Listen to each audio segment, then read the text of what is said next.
नमस्कार दोस्तों, स्वागत है आप सब लोगों का मेरे बी एम्प्लॉयड यूट्यूब चैनल में। आज का जो नोटिफिकेशन आउट हुआ है वो है NCRTC national capital region transport corporation limited. ये इसका नोटिफिकेशन नंबर है, ये इसका वैकेंसी नोटिस नंबर है। इसके ऑनलाइन आवेदन 24 मार्च 2025 से शुरू हो चुके हैं। ये सभी पोस्ट के लिए जो रिक्वायरमेंट निकली है वो है ऑपरेशंस और मेंटेनेंस स्टाफ के लिए, जो कि डायरेक्ट रिक्रूटमेंट बेसिस पर होने वाले हैं। इसकी जो ऑनलाइन आवेदन की जो आखिरी अंतिम तिथि है वो है 24 अप्रैल 2025। ये कंप्यूटर बेस्ड टेस्ट होने वाला है, जो मई 2025 के लिए भी टेंटेटिव दिया गया है। ये नॉन एग्जीक्यूटिव स्टाफ के लिए भर्ती निकली हैं, जो कि डायरेक्ट रिक्रूटमेंट बेसिस पर रहेंगी। ये सभी यहाँ पे serial number, name of post, पे स्केल, कैटेगरी वाइज बाइफरकेशन किया गया है। जो नंबर 1 है जूनियर इंजीनियर इलेक्ट्रिकल के लिए, वो पोस्ट कोड 1, पे स्केल रहेगा 22,800 से 75,850, जो कि NE5 लेवल में रहेगा। UR के लिए 8 पोस्ट, EWS कैटेगरी के लिए 1, OBC NCL non creamy layer के लिए 4, SC के लिए 2, ST के लिए 1। टोटल जो पोस्ट रहेंगी वो 16 रहेंगी। जूनियर इंजीनियर इलेक्ट्रॉनिक्स के लिए पोस्ट कोड 2, 22,800 से 75,850। UR के लिए 8, EWS के लिए 1, OBC के लिए 4, SC के लिए 2, ST के लिए 1। टोटल 16 पोस्ट रहेंगी। जूनियर इंजीनियर मैकेनिकल ब्रांच के लिए इसका पोस्ट कोड 3 है। ये भी पे स्केल 22,800 से 75,850। इसमें जो रिजर्व कैटेगरी वाइज जो वैकेंसी हैं वो है UR कैटेगरी के लिए 3। फोर्थ है junior engineer civil, post code 4 है। सैलरी सेम है, ये इसमें एक सिंगल पोस्ट दी गई है UR कैटेगरी के लिए। फिफ्थ है programming associate, post code 5, salary वही 22,800 से 75,850। UR कैटेगरी के लिए 3 पोस्ट और OBC के लिए 1 पोस्ट, टोटल पोस्ट 4। सिक्स्थ है असिस्टेंट HR, पोस्ट कोड 6। इसमें जो सैलरी दी गई है 20,250 से 65,500, जो NE4 लेवल में रहेगा। UR कैटेगरी के लिए 3, टोटल 3 पोस्ट दी गई हैं। Assistant corporate hospitality, post code 7, 20,250 से 65,500, लेवल NE4। UR के लिए 1 कैटेगरी के लिए पोस्ट दी गई है, टोटल 1 पोस्ट है। Junior maintainer electrical, post code 8। इसमें 18,250 से 59,200, जो कि NE3 लेवल हो रहेगा। इसमें UR के 10 पोस्ट, EWS की 1 पोस्ट, OBC के लिए 4, SC के लिए 2 और ST के लिए 1 पोस्ट है। टोटल 18 पोस्ट दी गई हैं। Junior maintainer mechanical, post code 9। इसमें जो पे स्केल है 18,250 से 59,200 तक, NE3 लेवल। UR कैटेगरी के लिए 6 पोस्ट, EWS के लिए 1, OBC के लिए 2, SC कैटेगरी के लिए 1। टोटल यहाँ पर 10 पोस्ट दी गई हैं। आगे बढ़ते हैं और देखते हैं जो पोस्ट PWD वाइज दी गई हैं। असिस्टेंट HR, जो कि लेवल NE4 रहेगा। जो इसमें आप ABCD देख रहे हैं, ये PWD कैटेगरी वाइज जो डिसेबिलिटीज़ के लिए दिया गया है। तो इसमें जो आप नीचे वाले इसमें देख सकते हैं, A में 1 दिया गया है। तो यहाँ पर जो पोस्ट रहेगी वो ब्लाइंड और लो विज़न के लिए दी गई है, ये असिस्टेंट HR में। तो टोटल जो PWD की जो पोस्ट है वो एक सिंगल रहेगी। ये सभी यहाँ पर डिसेबिलिटीज़ दी गई हैं और उनकी एब्रीविएशंस दी गई हैं। आगे बढ़ते हैं। एलिजिबिलिटी क्राइटेरिया और एसेंशियल क्वालिफिकेशंस दी गई हैं। पोस्ट वाइज पे स्केल, मैक्सिमम एज और क्या रिक्वायर्ड क्वालिफिकेशन रहेगी।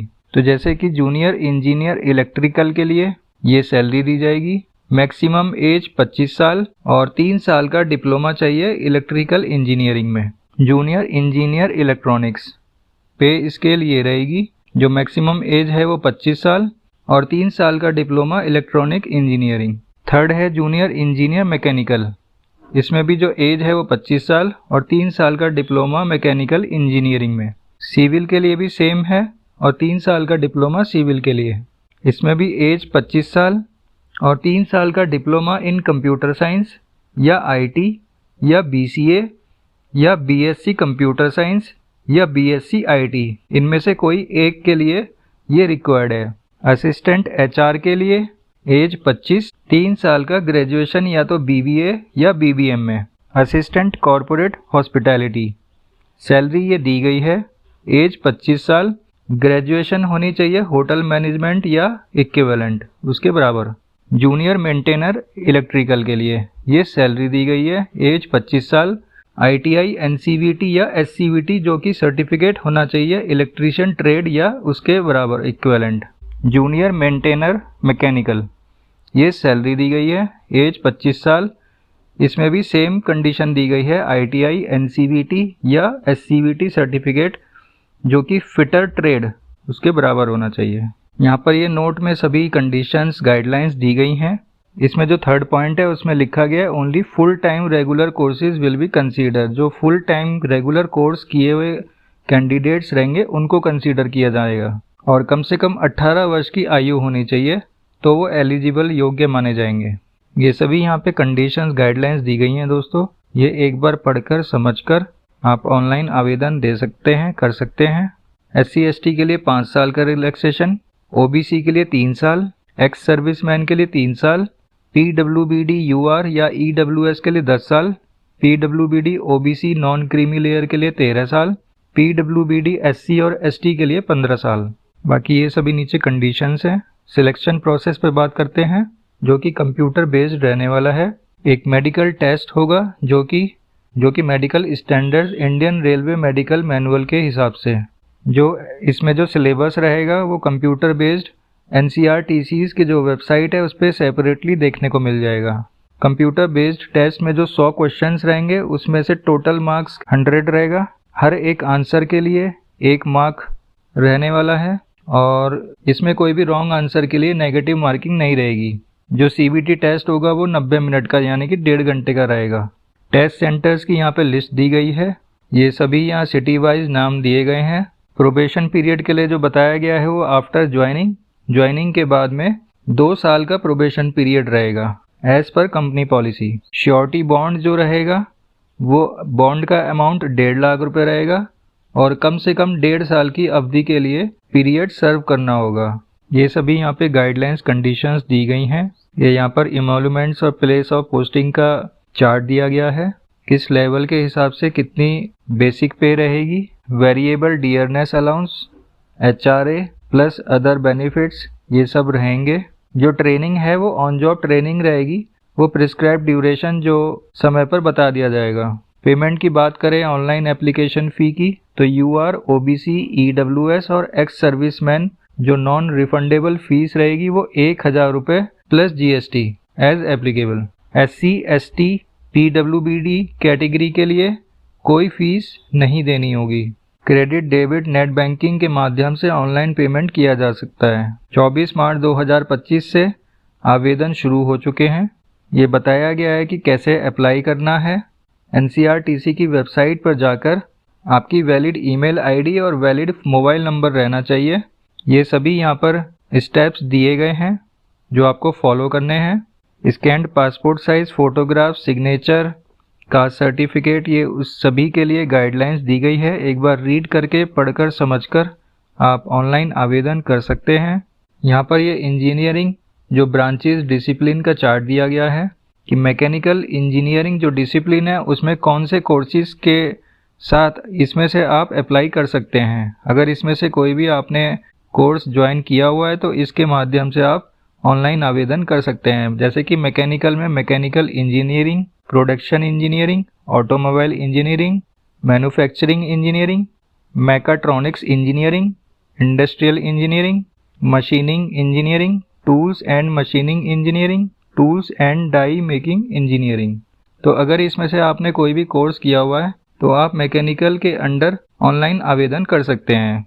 इलेक्ट्रिकल के लिए ये 2 दी गई हैं। इलेक्ट्रिकल डिसिप्लिन के लिए 2 कोर्सेज दिए गए हैं, इलेक्ट्रिकल इंजीनियरिंग या इलेक्ट्रिकल एंड इलेक्ट्रॉनिक्स इंजीनियरिंग।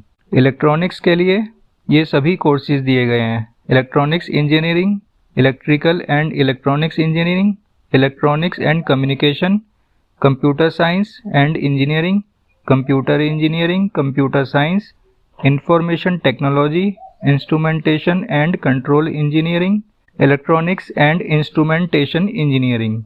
तो ये सभी इलेक्ट्रॉनिक्स के अंडर में आपने जो भी इसमें से कोर्स किया हुआ है तो ये इलेक्ट्रॉनिक की फील्ड में आप इसमें से अप्लाई कर सकते हैं। सिविल के लिए सिविल इंजीनियरिंग, यहाँ पर ये ncrtc.in की वेबसाइट दी गई है, इस पर जाके आप ऑनलाइन आवेदन कर सकते हैं। पूरी PDF को पढ़कर समझकर अगर आप योग्य हैं तो ऑनलाइन आवेदन कर सकते हैं। अगर आप मेरे चैनल पर नए हैं तो कृपया कर मेरे चैनल को सब्सक्राइब करें और बेल आइकन पर क्लिक करें। अगर आपको इस नोटिफिकेशन के रिगार्डिंग कोई भी क्वेरी, कोई डाउट है तो आप इस वीडियो के कमेंट सेक्शन में मुझसे पूछ सकते हैं। तो मिलते हैं दोस्तों एक अगली वीडियो में एक नई जानकारी के साथ। आपको मेरी शुभकामनाएं। नमस्कार दोस्तों।